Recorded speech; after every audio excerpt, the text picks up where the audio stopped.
Yeah, it's time for some Type 40, a little extra Type 40 here on the Spacebook channel with me, Dan Hadley, Birmingham's king of the geeks. Come and chill out with me for a little while and have a chat, catch up on what's being said and what's being shared in the Doctor Who universe. Crazy times at the moment, aren't they? There's no Doctor Who on the telly, and and there's not going to be for quite some time. Not proper Doctor Who anyway, well over a year. And yeah, here we are with all of this kicking off. And in the fandom too, there's so much conversation to be had. So I had to grab Matt Pott all the way over on the other side of the world and pull him in and see what he's got to say about it all. Hi. Yes, I miss Doctor Who too.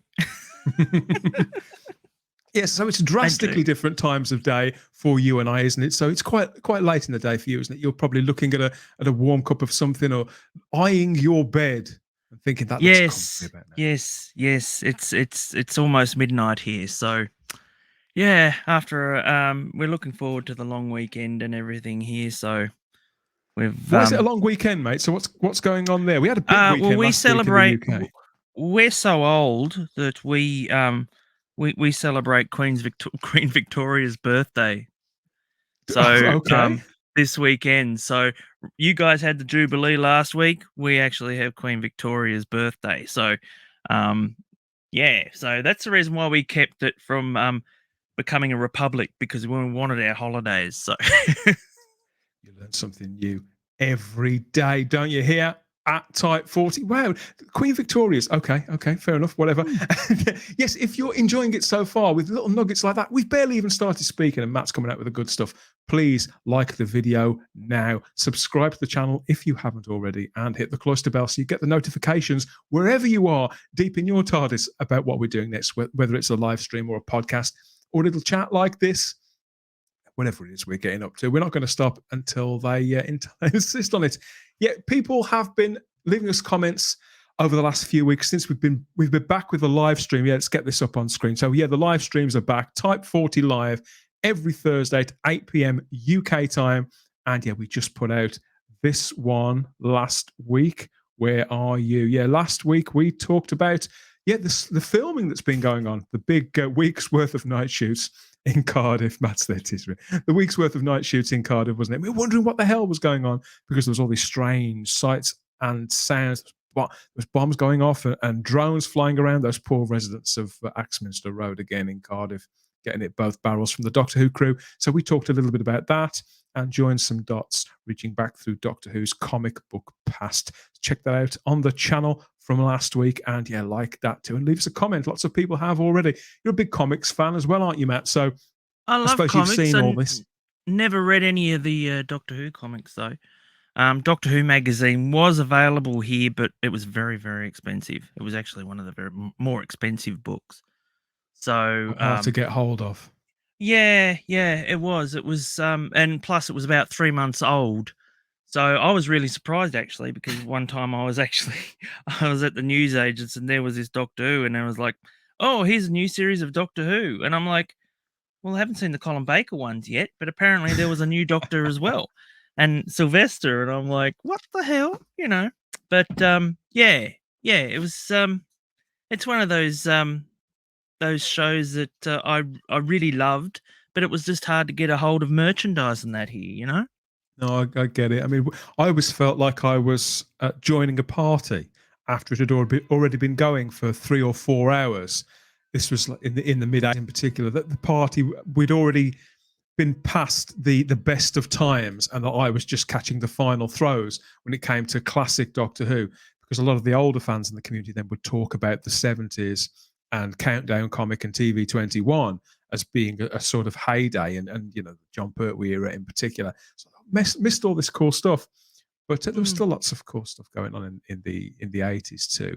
I think I was saying this the other day, how it gets a bit of a bad rap, but yeah, I mean, different aspects of it, particularly the merchandise, some traveled better than others. And you know, I know people of our age in the UK that never even bothered reading the comics. So when you see elements from the comics, just like the books before, because Russell T Davies borrowed elements from the New Adventures novels, didn't he, for stories during his era before stuff like Human Nature and things. And even Big Finish, they used Jubilee, didn't they? Rob Shearman's Jubilee story for Dalek. So this isn't exactly unheard of. But yeah, I mean, who knows how they're going to lean on those strips, how heavily, and is it going to be a straight adaptation, or they're just going to take the general idea of the antagonist of the story? No idea at all. Can't wait to find out. But it's got to be inclusive, hasn't it, Matt, for people who just didn't read them, whatever age group they are. Yeah, well, I mean, I had one of those ones. The only Colin Baker stuff that I ever had was because like for some reason Colin Baker, we were 3 or 4 years behind with Doctor Who anyway in Australia. I had no idea So it was that from far behind. I knew it was slightly behind. yeah. And then because I was just like, oh, there's a new Doctor, what the hell, and he'd already been probably in the job for like a year or two. Yeah, he's probably out of the job by the time you got him. He wasn't there for that long. Yeah, Sorry, but it was pretty much like, it was hard to follow any sort of news with Doctor Who, especially here. It was just, I think we co-produced the Five Doctors. That's Australia right. actually co-produced the Five Doctors, and so we got that earlier than anything else. So, we were actually watching a future episode before we'd actually seen the previous episodes. Okay. So we were seeing. How's that work? Well, who else but Doctor Who would be able to work that out?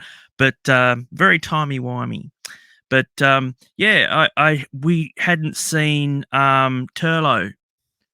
So that first time we ever got to see Turlo was in this special Five Doctors.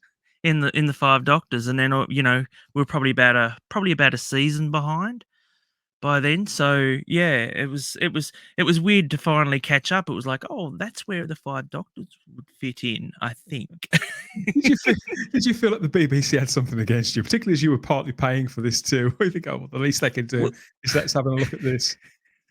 Well, it's one of those things where it was like, oh, I loved any scrap of information I could on Doctor Who. Yeah. And for the longest time, I thought the Paul McGann movie was actually going to have a sequel because I was reading all these things like, oh, they're bringing in the Daleks and all this, and I'm like, oh, I can't wait. So you were waiting with bated breath for more. Another year went by, and I'm like, where's this Paul McGann sequel? I'm waiting on it, and we had no idea. We had no idea that it wasn't going ahead. I remember I was reading Doctor Who magazine, and they talked it up as much as they could, and they covered it quite heavily, as you probably know now. But I think they covered it quite responsibly, because they did stress the fact that if it wasn't successful, that it was a pilot, and that if it didn't hit the requisite numbers, as they say, that would be it, and that was and they did caution that was a distinct possibility. But of course, it all happened so quickly. I think Paul McGann and Daphne Ashbrook and I think they were filming it by the February, March. And of course, it was on middle of May, late May. I was reading interviews in the newspaper and that from Paul McGann and that about because he was doing another show, and that was just the fact that he'd been announced as the new Doctor, and I was like, wow, this looks really cool. And so but and it wasn't that long after that we actually got to see it. I mean, we're huge Who fans here in Australia. It's just, I consider Australia thing, to be Doctor Who's second home. Really, I do. For yeah, I mean, we had Tom Baker visit a couple of times, just before he ended his run, and so and it's just one of those things where it was like nighttime viewing for kids. Well, it's funny you should sort of talk about having trouble getting hold of the magazine, because I was going to ask you about merchandise itself. It's quite late in the evening for you as we're recording this. It's mid-afternoon for me. This morning I was at a car boot sale. Do you know what a car boot sale is?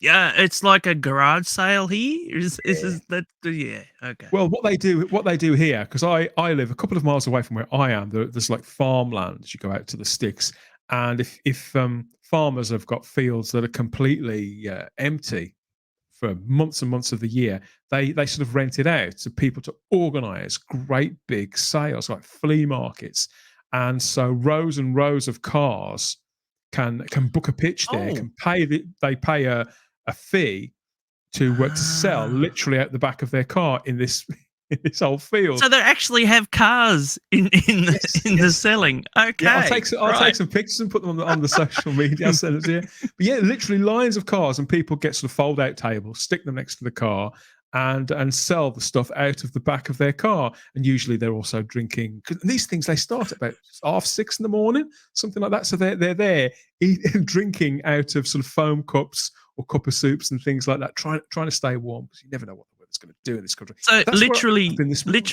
literally, that's where it comes from. Did you get it from the back of a car or a lorry?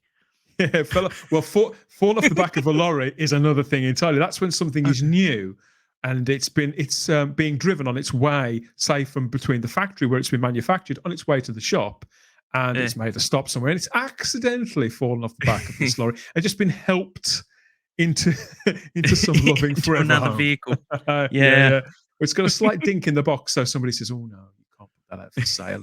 I'll look after that. Yeah, well, we don't actually call them lorries here, so that's actually a person's name here. Yeah, see, this is the difference. Well, yeah, at the car boot sale this morning, I've got to tell you about this because I came across a couple of treats. I never see Doctor Who stuff there, particularly classic Doctor Who stuff. As the most that I ever really see is a David Tennant era thing, sort of those vanilla DVDs that they did. Oh, the merchandise for that was massive, wasn't it? I mean, he was like, I think there was even David Tennant soap at one stage. There was, and you get those. They get the David Tennant DVDs, and you sometimes get things like the Tennant era jigsaws. Sometimes some of those little hardback books that they put out, because they sold really well.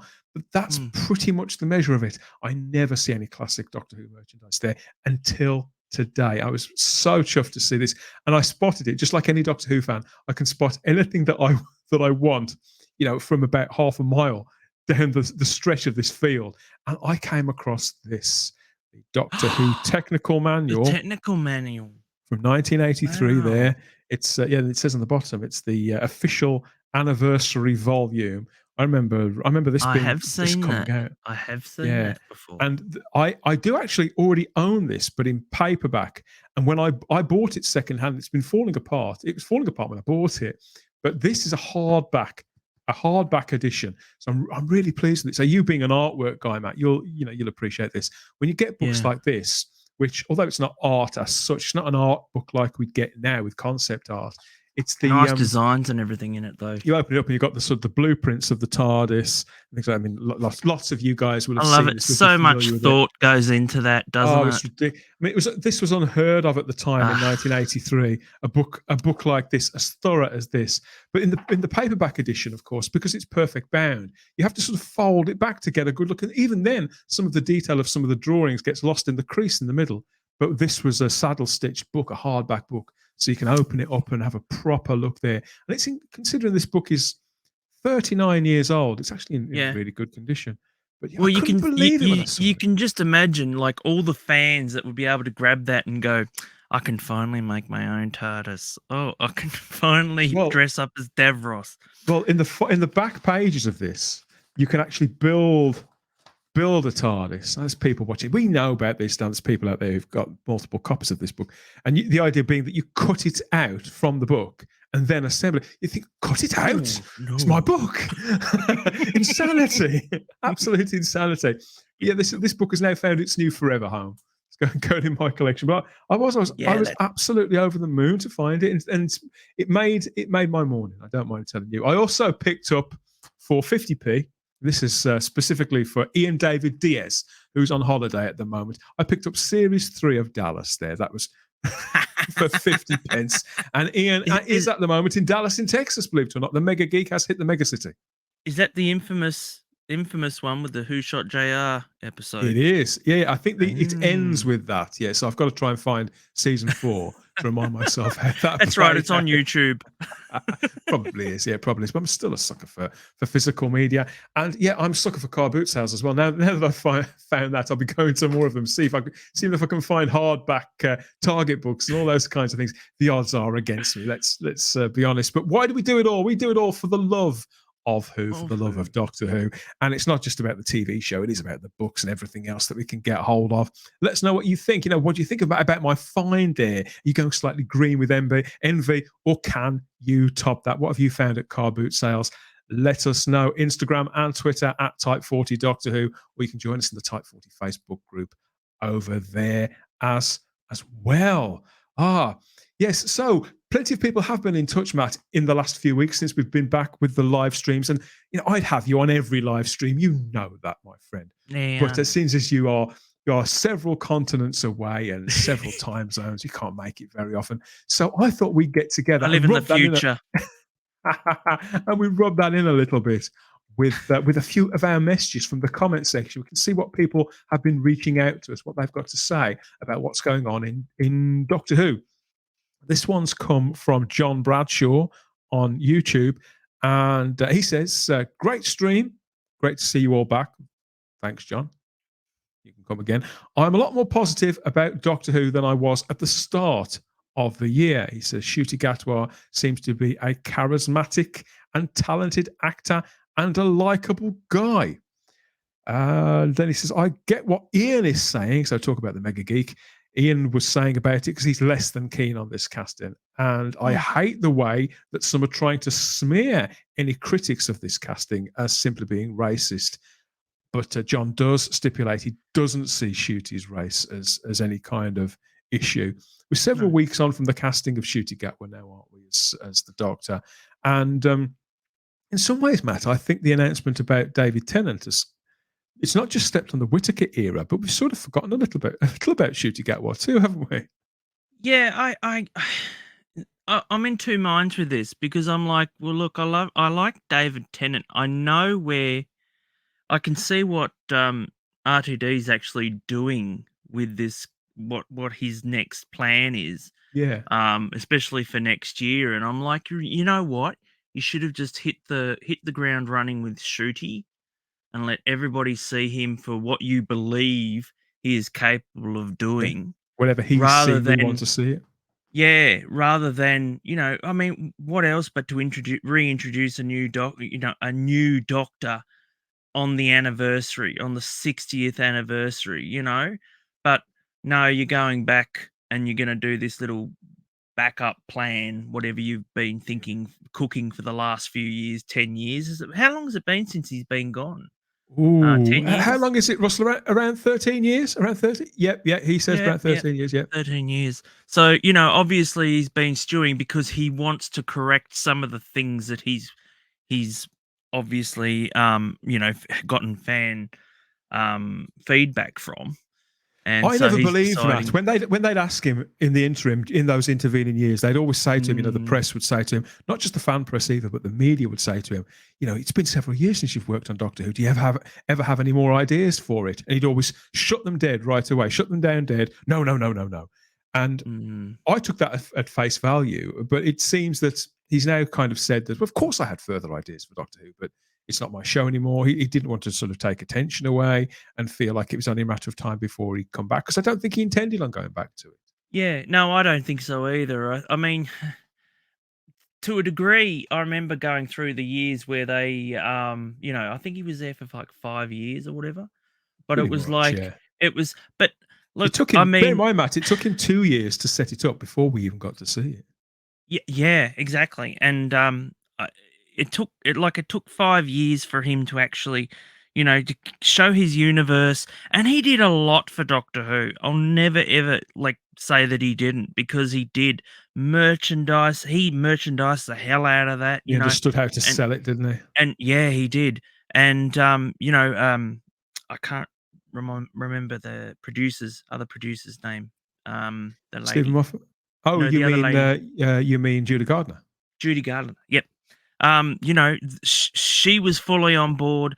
They just put their all into it, and you could see that, But I remember towards the end of R2D's run was the fact was people used to say, oh, we put our hopes in RTD and everything, and he knows best and everything, and then it just started to dwindle. They were like, what the hell is he doing, and all this, and maybe a lot of people thought he'd actually, he'd shot his load, so to speak, and and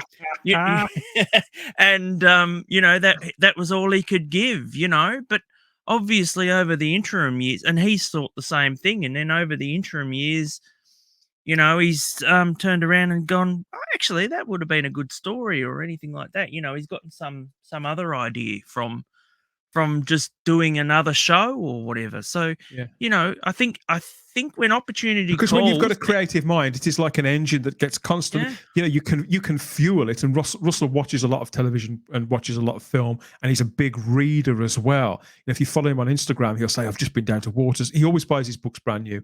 "I've just been down to Waterstones," and he'll take a snap of a big pile of books that he's bought, and he'll just go and feast on them. So if the stories are going in, then it's perfectly reasonable that something will come out, and some of it will quite naturally be a fit for the Doctor Who format, won't it? For people like you and I who are creative, as soon as you get an idea, you just want to run with it, and then you're like, you expand on those ideas and everything. And even though after like a year or so of maybe not doing anything with it or whatever, you're still expanding in your head. You're like, oh, I might go back to that. And that would be a really good idea if I did Very that, much so. And so, we understand that sort of psychology that he as a producer and a writer and that actually goes through. They're very, very similar, and so, yeah, of course I would like there to be a new producer involved, but then again, so would I deep down. from the But the show wasn't in the right from position, was it? no, it wasn't. It was terrible. And like I said, I've said on previous occasions, I stopped.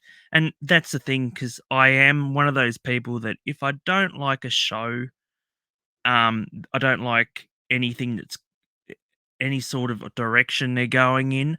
I can literally just shut that off. I don't need to see it to be in pain, so to speak. I get It's like, you know what? Even though it'd be fantastic, but you got me onto something which was fantastic, which I would never have ever thought of actually watching, which was the Orville recently. Oh, And I've been mad on that lately. I knew because the new you'd taken season's to just it, and come I out. gather you didn't you buy the model of the ship as I well? did. I'm I so bought glad the you gave that a go. within a couple of weeks, I already owned the models of the ship and the and the shuttlecraft and all that, and yeah, I was just blown away by it, because it wasn't something that I would normally think. It was the pedigree of it really that I didn't really go much on. I think we spoke. Yeah, we have spoken this before. I felt exactly the same when it launched. I didn't think it was for me at all.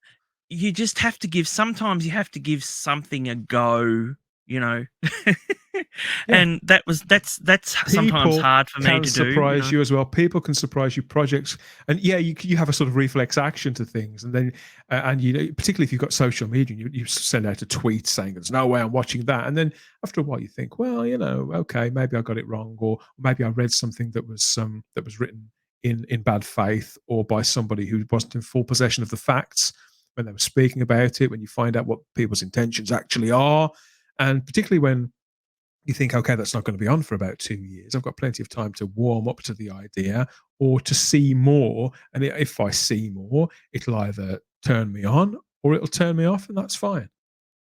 Yeah, well, a lot of the things like, other shows that I've seen, like Game of Thrones and all those, where they've started off just, hitting the ground running, and then they've lost steam. Doctor Who, to me, never ever really did that until recently. So I was always looking forward to that next episode of Doctor Who. And I didn't care who the Doctor was, as long as it was it actually entertained me.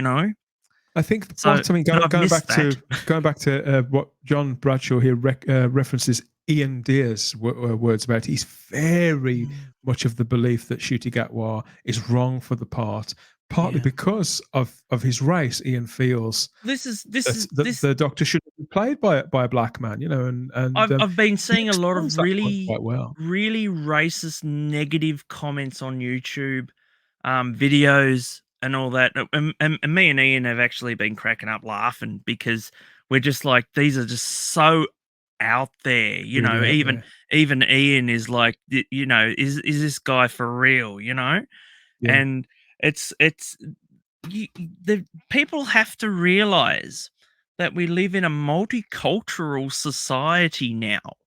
There is no more country by country. When you think of the Dutch, they don't go around in a pair of overalls and a pair of clogs and all this sort of thing. No, I They think I don't. see exactly what you mean, and I think that because it to me, I've been imagining, I've been fantasy casting the Doctor, my childhood hero, literally since I was 3 years old. My childhood hero, I've been fantasy casting him for decades as all sorts of actors, and including black actors. It's just never even been a question to me, and I did wonder why some people were so resistant to the notion. To me, the Doctor is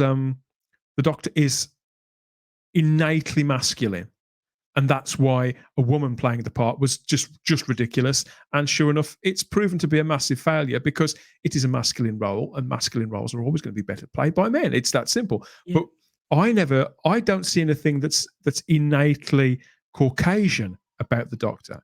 And so when I see some of these reactions, I just didn't understand, didn't compute. And I thought a lot of the people who are saying it are people that I respect and have friendships with. Ian's a great friend of mine, but I get it now. I don't agree with him, but I kind of get where he's coming from. I think there's a percentage of people. It has nothing to do with racism. No, it's nothing to do with race as an issue at all.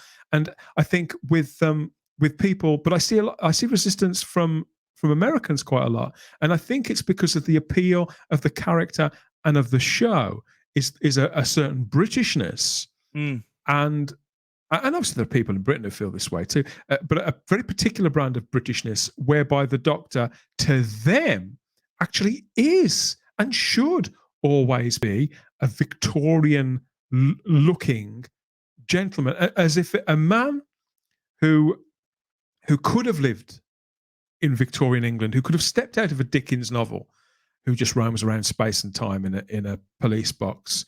And you could argue that, particularly that through most of the incarnations, certainly in the classic show, that fits. And so I'm starting to, whilst I don't share that sentiment, I at least understand where it's coming from and why. And I do believe that times have changed, and that and more to the point, I believe the Doctor as a character has also drastically changed. Or no, not drastically changed and evolved in key ways. I think Christopher Eccleston isn't black, but he didn't play the character like a Victorian gentleman, and I don't think Sylvester McCoy did either. Come to think of it, Paul McGann absolutely did. No, they were always a little bit strange off center, weren't they? And that's what I like about the Doctor, is that he was always a bit off center. He just wasn't quite. He wasn't quite in. He didn't belong on this planet, and so he was very alien. And so that's what I've always loved about him, is the fact that he's just not quite. He doesn't quite fit in. He's there, but he doesn't quite go along with like the rest of society, sort of thing, because it's not his society, and so he's just a traveler. It's like you when you go to another country, you are literally on another planet virtually, because you're in another place that you're not used to. Another culture, another environment, in every conceivable sense. No, I do see. I see. I understand more the more I think about it, and I think when you think about a cultural export like Doctor Who, then it's quite natural that people who latch onto it because of what they feel is innate Britishness, when that is fractured. I mean, David Tennant didn't play it particularly Victorian either, but Matt Smith really did lean on that, if not in the way he dressed, certainly in his manner. And you could argue that I was really surprised. I mean, there was a lot of backlash on Matt Smith. I had no idea.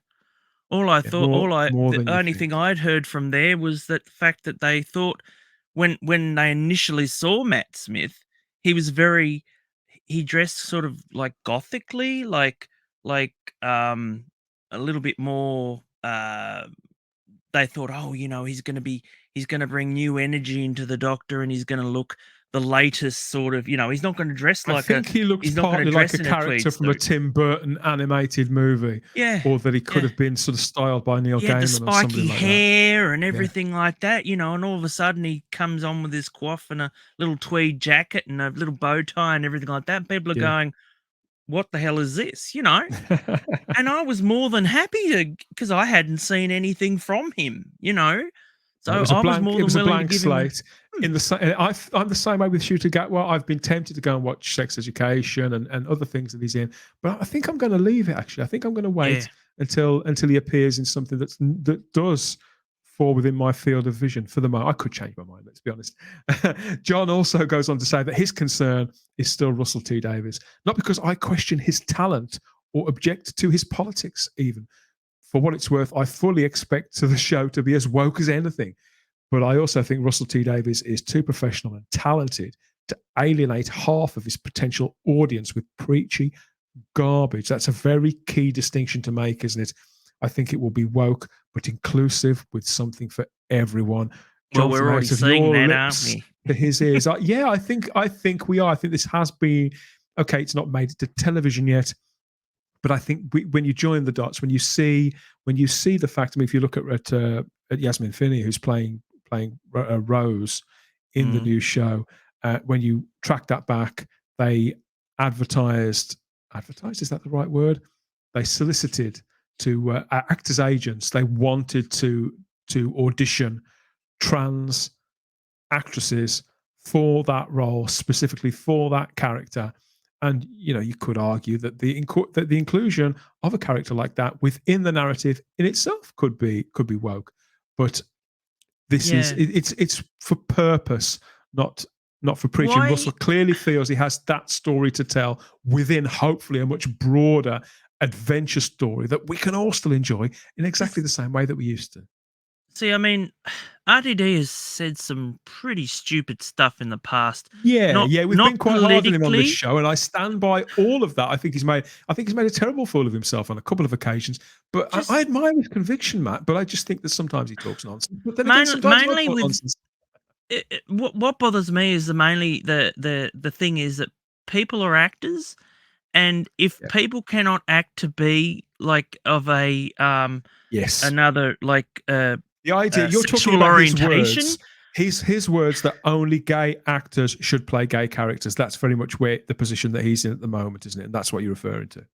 Yeah, well, not only that, but like I mean, you look at Peter Capaldi. Peter Capaldi has played a transvestite before. Has he? So yeah, he has, and so it's. And he puts on the whole women's voice, hello, like this, but. And it wasn't a comedy thing. He was literally, being an actor.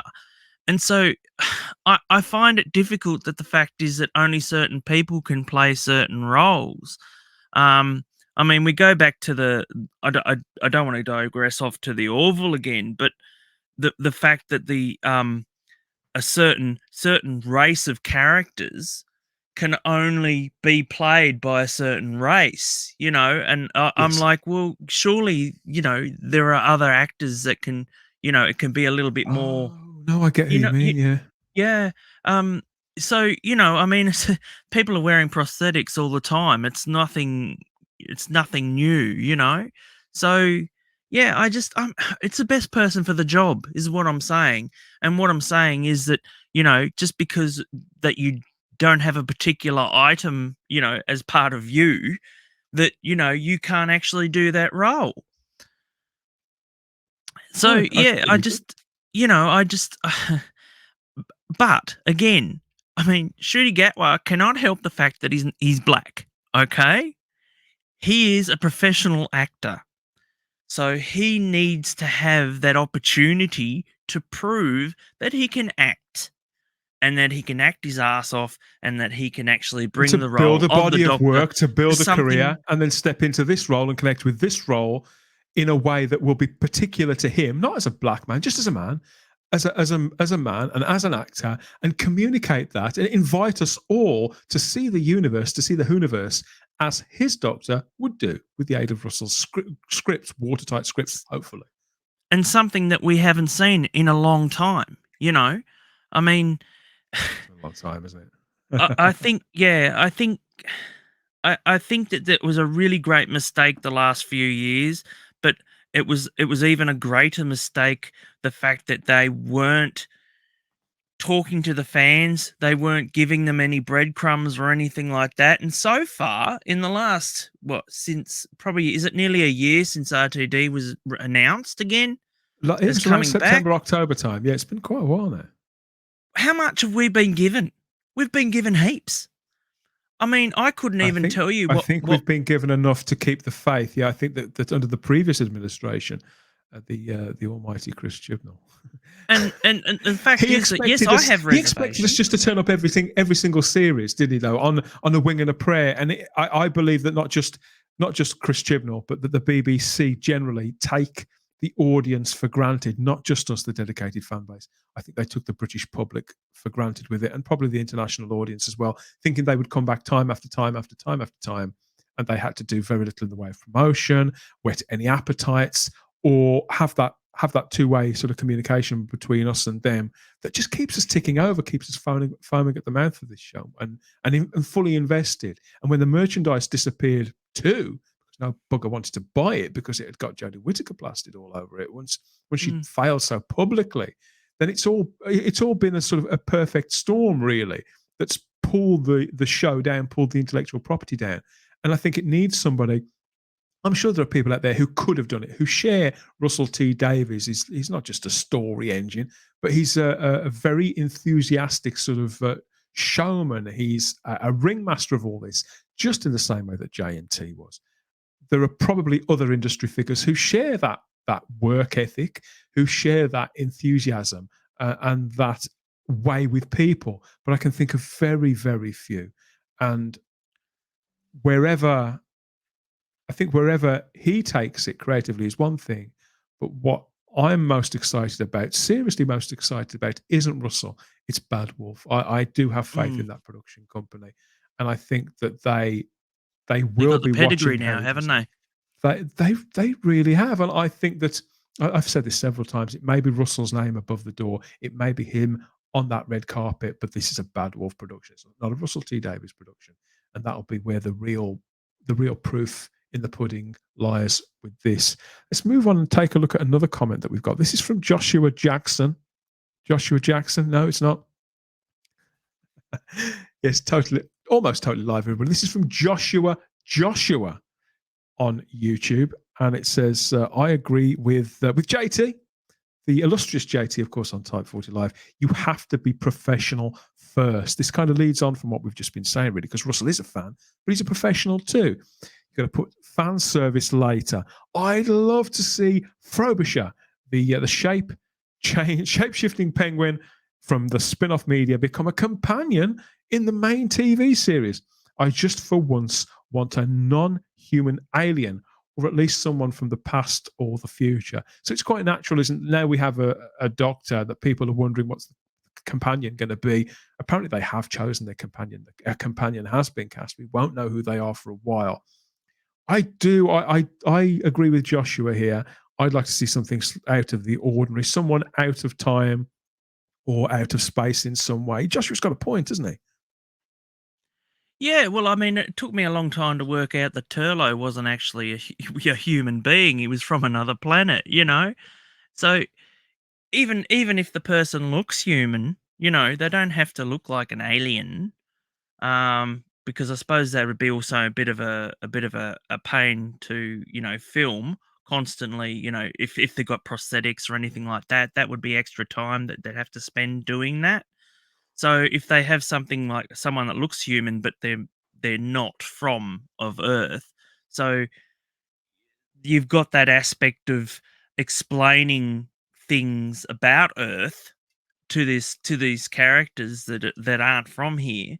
And that probably you know, shouldn't be the Doctor's role, should it? That if there was maybe an additional companion, maybe them or the citizens of that world, then maybe them. But it shouldn't really be what the Doctor does, should it? No. But I mean, it's a historical show as well, so you can imagine the fact that if they got someone from the past or something, like, you know, like a Jamie or something. Yeah, I love that. I love it. I mean, and the fact that they've got a mobile phone. What's this? Magic. It's like putting someone like Catweasel in the future. With a electricity. Instead of electricity, it's electricity. And as much as the companion is the audience identification figure, people could still relate to Jamie and characters like him because of their personal qualities. And I think if you build your characters that well over an extended period of time, then it works. I'd love to see that in reverse to somebody from the future who sees our times now. You had that with like Zoe, didn't you? Yeah. So I think we should probably go there again. I know why they would go for another contemporary Earth person. Another Rose Tyler, for example, another Donna Noble. I can see why. Because that's obviously the shortest hand to use. To me, the whole era of this entire new generation of Doctor Who has been the fact that I feel like they focus too much on the companion and not enough on an actual story. Yes, you can have one or two stories about the companion, but I just fixated on them a little too much for you. Yeah, just a bit too much. Because I understand that, like with Rose, they were trying to reintroduce someone new and maybe put a new spin on it because, you have people like and the dynamic too between a character like that and the Doctor, because in the intervening years, you put a man and a woman leading a show like Doctor Who, whether we can look at a program like the X-Files as a prime example, and people always assume that they're going to at some point hop into bed together, but that's not ever in the equation with Doctor Who, and so they had to sort of reestablish that as to why. Well, I think it bothered them too that the fact that they couldn't the actual companions came and they went. They didn't make a big song and dance about it like they were dead or something like that. They died or whatever. It was just the fact that it was like, I'm going now. Bye, see ya. That sort of leads on to the rest of Joshua's comments. Joshua goes on to say, for the next era, I want it completely different from the 2005 to 2010 run. I want a new TARDIS, new monsters, new aliens, new stories, new composer. No romance, he stipulates there. Definitely better Cybermen, new everything. But I hope they keep Sacha Dhawan as the master. That's a surprising amendum there, Joshua. I think it would be a waste to get rid of him so soon. I mean, looking at, particularly the no romance. Again, I don't share that necessarily. I think the Doctor is a romantic character, I don't think he's a sexual being, but I think he's a kind of romantic character. So the idea that people, not just companions, but other people who come into his orbit would find him attractive on any level, that's perfectly reasonable. But I think I know what Joshua means there by romance. I think, and I can understand why some people are turned off by it. But so where do you think that line is? I'm more of a adventure sort of person. I don't really care about, if they like each other or anything like that. I'm just more interested in the story and the. Yes, so am I. And I kind of feel like at the end of the day, Matt, that's the bread and butter. That is the bread and butter of Doctor Who. And that's why people come back week after week, not anything else. Yeah. No, exactly. And it's like, I mean, I can't wait to see these new monsters and everything that he's going to bring. I had never ever seen that new one that that you showed the other night on Type 40 was the not Meep, the other one. Oh, you mean the Wraith Guards? Yeah, those big type characters. They look something new to me, and I cannot wait to see them in the actual flesh, so to speak. So it is exciting, isn't it? Because you could say that a man in a suit is always a man in a suit, and yet there is something really exciting about seeing these creatures come to life, even in this proto form, where there's no lighting, sound effects. If they're going to be augmented by CGI in any way, we don't see any of that. The magic of television, we don't see any of that. We just see a big bloke. A big bloke walking down the middle of some street somewhere in a built-up area, probably with his feet aching, feeling very uncomfortable, being led around by other members of the crew. But when it's on television, when we've got all that, everything else that goes into it to creating Doctor Who, then it does it. If the show is working at its best, we should forget that we've even seen pictures like that and be transported out to a fantasy world, and where we'll meet our own sort of inner 8-year-old again, and we're back with the Doctor again, and it's all the time and There's space. just something about actually having a creature there and not something CGI or anything. So, you know, it's and it looks even just those horrible like grainy photos and everything, it doesn't look bad, you know. I've seen some really horrible shots of the of previous monsters in the photos, and you're just like, that's awful, you know. You think, oh my god, it's going to be an Absorbaloff again, you know. We're talking about And the Absorbaloff and CGI. I mean, how do you know who Frobisher is then? And do you think that Frobisher on TV could work? yeah, whenever I see Frobisher, I think of the penguin out of Hitchhiker's Guide to the Galaxy. When they one of them turns into a penguin, and I think of that every time. Ford, So stop turning into a penguin. It's that line, isn't it? yeah. It's like it's something very Douglas Adams. It's not something out of the out of the ordinary sort of thing. It could fit in the Doctor Who universe, you know. It's If technology allows, and if you've seen his Dark Materials, the Bad Wolf, I keep banging on about Bad Wolf, but I love their stuff. If you've seen his Dark Materials, the Philip Pullman adaptations that they do, every character in that has their sort of their animal familiar that they go through the world with, like a stoat sat on their shoulder, or a bird or whatever else. And often during the drama, these creatures communicate perfectly with the actors and actresses. With Ruth Wilson, for example, the great actors playing opposite CGI characters.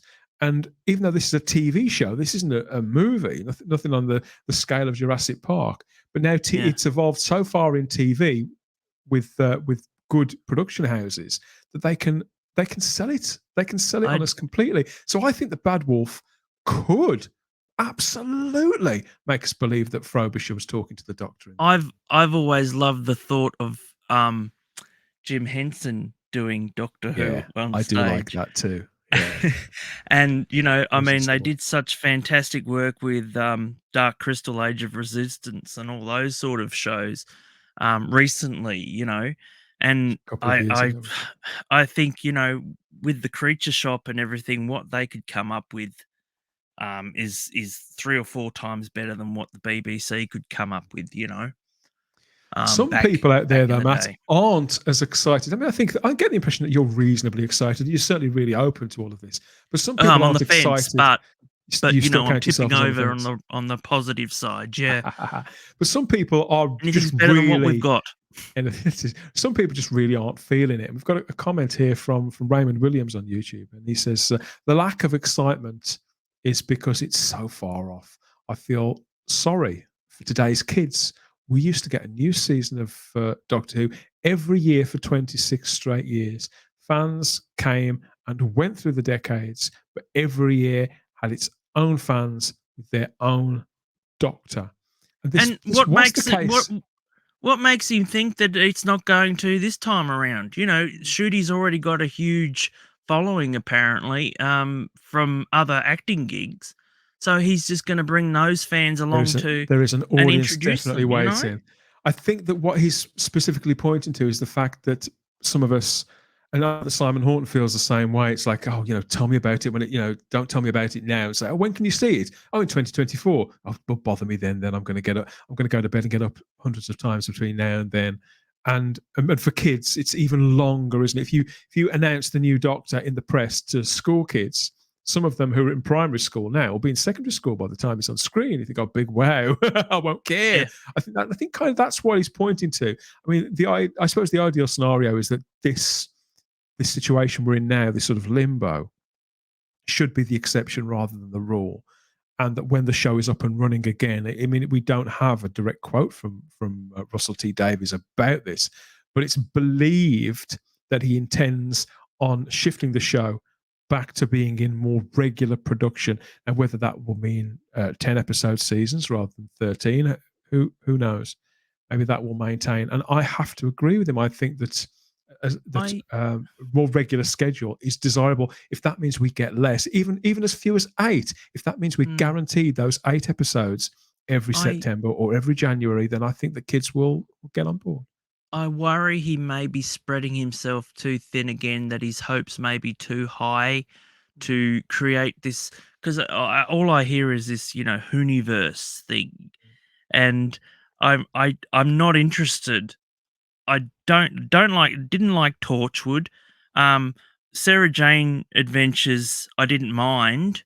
It was a bit of fun, but I was more interested in the actual Doctor Who universe rather than the offshoots, and I'm a bit worried that this is the way he's going again.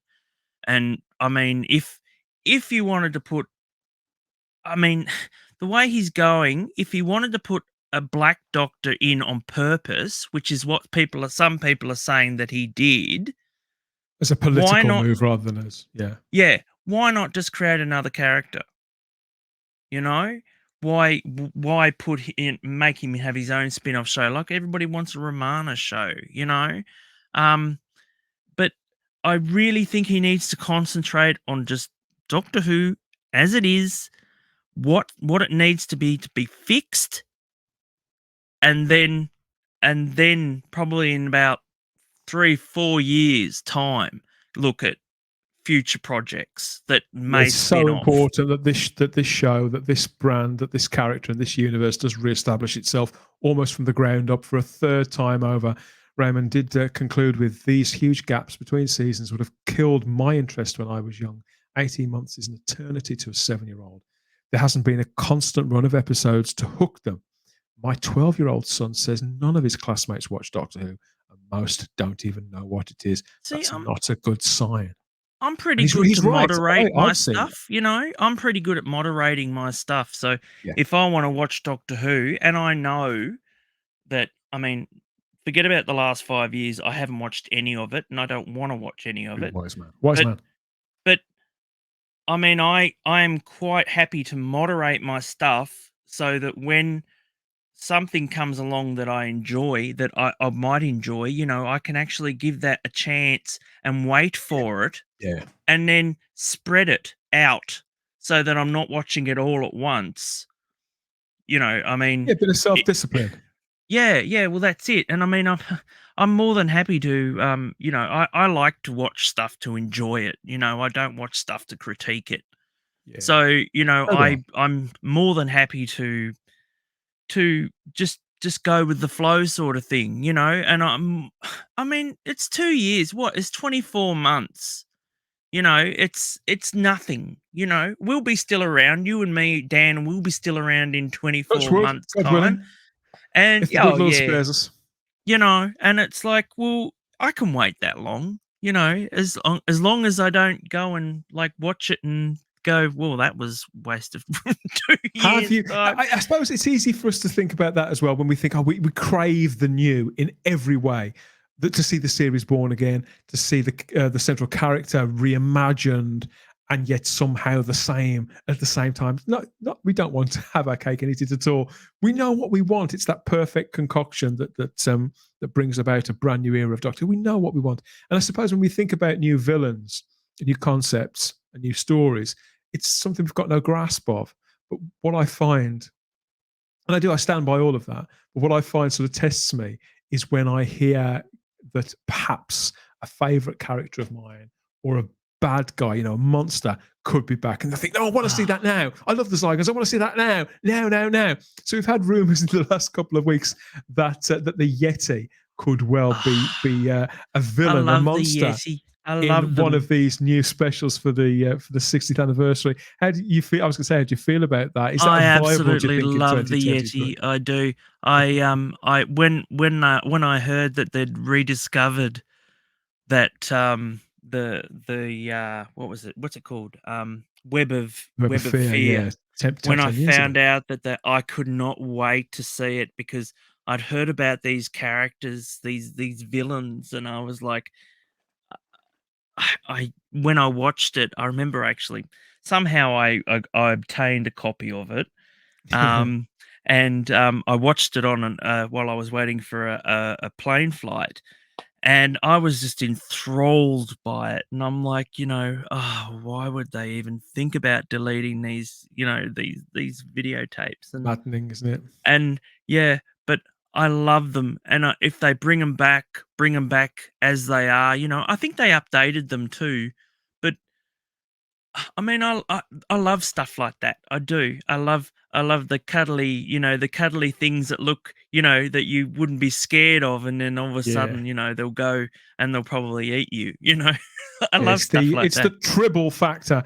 We've got another comment here. Our final comment comes from the third Doctor, who said live in the chat on YouTube the other night, said, "Bring back the Bandrels, bring back the Bandrels." So those are the aliens as featured in Timelash. Where do you stand on Bandrels, Matt? And if it's not the Bandrels that do it for you, I can't even really remember the Bandrels at all. Do you have a photo of them? Because I can't remember what they even look like. There on screen, if you look underneath the slide. Okay, yeah. They looked. It looks like a caterpillar. Yeah, they looked like collapsed scrotums. Is the only polite way I can think of putting it. Okay, yeah. And I was going to say that, but they spoke a little like the guy who comes around sometimes, knocks my door for the Jehovah's Witnesses. This little old bloke. He looks. It would be lovely to bring back creatures that have been on before. I've always said for the longest time that they need to bring back is it Shabil Naban? I reckon Nabil that they should, they should bring his character back, and that would. I mean, I remember when they announced that for the second series that Sarah Jane was coming back with K9, and I was just, I could not wait. I seriously could not wait. And I was like, how are they going to bring? I thought it was a load of bull. I was just like, no, that's not real. That's not happening. And because they used to, RTD actually had come out and said this isn't a retirement plan for old Doctor Who actors and everything like that. When I was just like, how are they going to fit these characters in? But it was the fact that it was actually because there hadn't been any connection to the previous other Doctors in the last season that we'd seen, the first season that we'd seen in the Eccleston series. Yeah. It was the fact that there was this connection now all of a sudden, he was going to be meeting an old companion and everything. And I could not wait. That was it. I remember the excitement. Yeah, I was like, I remember at the time I was in a really bad job and I was like absolutely miserable in this job. And I thought, you know what? I cannot wait for Doctor Who. And even I'm going to go in and resign. And I'm just happy because in a month's time, Doctor Who will be back. That will get me through. And Sarah Jane will be back. And it just looked amazing because that trailer had come out. And I think season 2 trailer is one of the best, most exciting trailers that I remember watching at the time. And I could not wait. And I was like, you know what? Yep, stuff the job. I'm going and I'm going to watch me of something because I remember that as the show was about to come back in 2005, I was going through quite a hard time. There's all sorts of things happening with me back then in the early part of the year. And it was close to being all sorted out. But yeah, it was a nightmare. Every week there was something connected with this one thing that was happening. And the girl I was dating at the time, she said, well, think about something to look forward to in the future and sort of count down to that. And I said, yeah, you're right. It'll all be all right on March the 26th. And every time things got to me, I'd say, just think of March the 26th.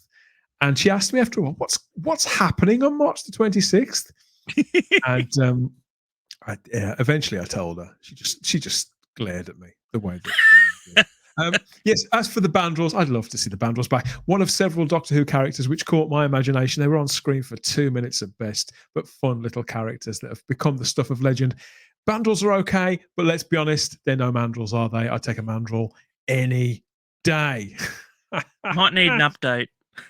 They could well do. So let us know in the comment section which obscure Doctor Who creatures would you like to see back in the all-new era, which could be expanded, reimagined, reinvented, or completely desecrated.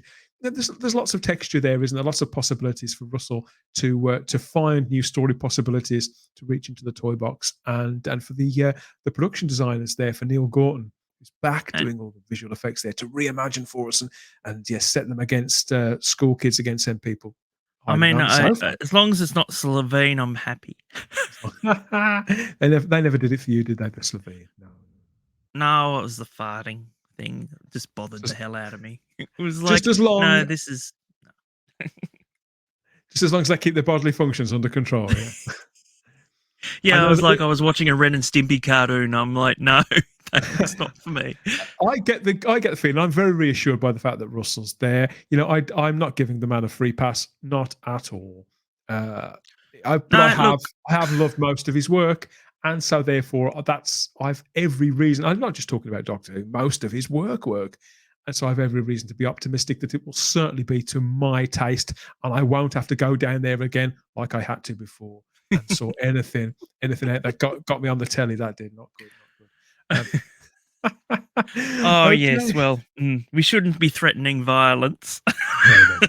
But, you know, when I see that man's face. Yes, so let us know what you think of all this in the comments section. More comments, please, more comments. If you've enjoyed this feedback show with this gentleman and myself, and if you'd like to, stay tuned for more Type 40, whether it's Type 40 Live. The live stream's back this Thursday. I can't see what it's about yet. I do know, but I can't tell you yet. Unless they drop another announcement or there's more incredible pictures that get leaked or get snapped by people on location, then it could all go up the pictures again. But it's certain to be another good time. Thursday, 8 p.m. here on the Spacebook YouTube channel. If not, go and check us out on the podcatcher of your choice. We're on all the major ones: Spotify, Audible, Podbay, Apple Podcasts, you name it, we're there with the Type 40 Master Feed, type40.podbean.com. Stream or download not just Type 40 itself, but audio editions of those live streams. So, if maybe you were drinking while you're watching us here on the YouTube channel, I think most people probably do, and you think, I can't remember what they said. Doesn't matter. You can load us up on Spotify or Audible or wherever else and get us in your ears rather than in your face. There's something for everybody there, we guarantee. Matt, what's going on with you? Are you doing anything on your YouTube channel? You do YouTube, don't you? And tell us about your social media. Yeah, I'm doing a couple of unboxings. Ooh, okay. Yes, I have a new. I've got the new Ming the Merciless figure, which I have still sealed up. The 1980 film, or from Defenders? Yeah, from the 1980 film. So yes, wow. So I'm hoping to unbox that hopefully over the weekend and have the video up and going on the Naughty Boy. So yeah, it's something that I'm looking forward to, because he's been sitting in the box for the last couple of weeks. So yeah, that's it. Liberate.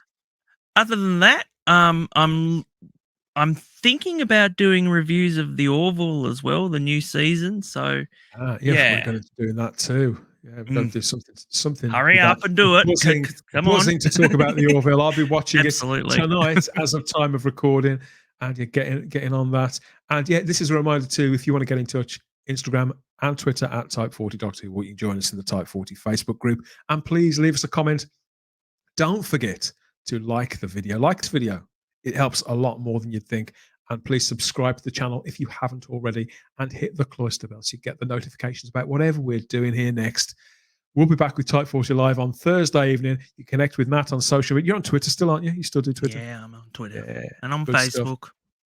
So connect with him. And I'm there too as the Spacebook on Instagram and Twitter, talking about not just Doctor Who, but everything going on outside of the TARDIS too. We'll speak to you again in a couple of days. Let us know what you think of all of this in the comments section. But that's it for now. Take care of yourselves. I'll speak to you soon. Bye-bye. Bye.